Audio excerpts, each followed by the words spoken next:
Marathon ചർച്ചകൾ നടന്നു കോൺഗ്രസിന്റെ സ്ഥാനാർത്ഥി പട്ടികയുടെ കാര്യത്തിൽ, പ്രത്യേകിച്ചും രണ്ടാം ഘട്ട സ്ഥാനാർത്ഥി പട്ടിക കാര്യത്തിൽ. ആ പട്ടിക ഇന്ന് രാവിലെ പുറത്തിറക്കുമെന്നാണ് നമുക്ക് ലഭിക്കുന്ന വിവരം. എന്നാൽ കെ സുധാകരനും അടൂർ പ്രകാശനും ഉൾപ്പെടെയുള്ള ഒരു എംപിക്കും സീറ്റ് നൽകാൻ കോൺഗ്രസ് ഹൈക്കമാൻഡ് തീരുമാനിച്ചിട്ടില്ല എന്നാണ് നമുക്ക് ലഭിക്കുന്ന വിവരം.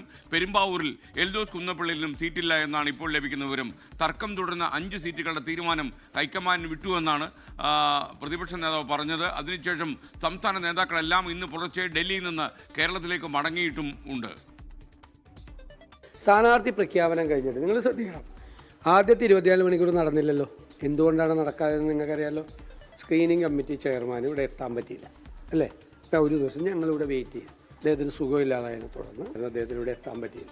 ചുരുങ്ങിയ സീറ്റുകളിൽ ഒഴിച്ച് ബാക്കി എല്ലാ സീറ്റുകളിലും തീരുമാനമെടുത്തിട്ടുണ്ട്. തീരുമാനങ്ങൾ AICCയുടെ ഔദ്യോഗിക പ്രസിദ്ധീകരണം പ്രഖ്യാപനം നാളെ ഉണ്ടാവും. ഞങ്ങൾ പേരുകൾ ഇപ്പോൾ പറയുന്നില്ല, അത് AICCയുടെ പത്രക്കുറിപ്പിൽ വ്യക്തമാക്കപ്പെടും. എംപിമാരുടെ സമ്മർദ്ദത്തിന് വഴങ്ങേണ്ട എന്ന തീരുമാനത്തിൽ ഹൈക്കമാൻഡ് എത്തിയതായി നമുക്ക് വിവരം ലഭിക്കുന്നുണ്ട്. അതേപോലെ നേമത്ത് കെ ശബരിനാഥന് മത്സരിക്കും. അരുവിക്കരയിൽ VS ശിവകുമാറും പ്രചാരണത്തിനിറങ്ങുമെന്ന് വിവരം ലഭിക്കുന്നു. ലോകത്തെവിടെയായാലും ഏത് സമയത്തും 24 വാർത്തകളും ഓഗ്മെന്റഡ് റിയാലിറ്റി പാക്കേജുകളും എക്സ്പ്ലെയിനറുകളും വിശദമായി കാണാൻ ഞങ്ങളുടെ യൂട്യൂബ് ചാനൽ നിങ്ങൾക്ക് സബ്സ്ക്രൈബ് ചെയ്യാം.